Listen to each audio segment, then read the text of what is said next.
Saving the USSR, to be honest, saving the USSR was simply impossible. This, Well, in the form it existed in. in the form it existed, this dinosaur outlived its Jurassic period. To save it, you'd need such militarized resources that simply weren't there anymore.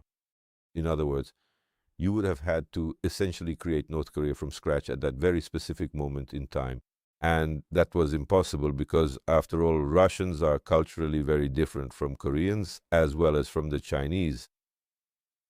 So accordingly, the only option was to move faster towards the format of a confederation. And we were talking about what Gorbachev could have done.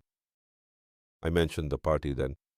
But perhaps this is even more significant because it tore apart from the wrong side. By the way, if anyone remembers the history of the Bolshevik Revolution, the Bolsheviks' main bet was precisely on stirring up the national question, and the empire was destroyed, not by the SR terrorists at all, but by the collapse of the outskirts, driven by the separatist movement there. Therefore, from my point of view, it could have been done. You see, it could have been done. He failed. I simply didn't have enough courage or resolve at that specific and critical moment to push myself so far ahead, well beyond the reach of the elite group leading the way. Why exactly was that the case?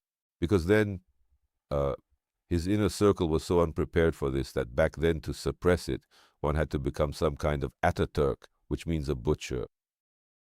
That is, back in those days, one definitely had to find a way to, so to speak, well, intern Ligachev, not just say that you are quite wrong about that.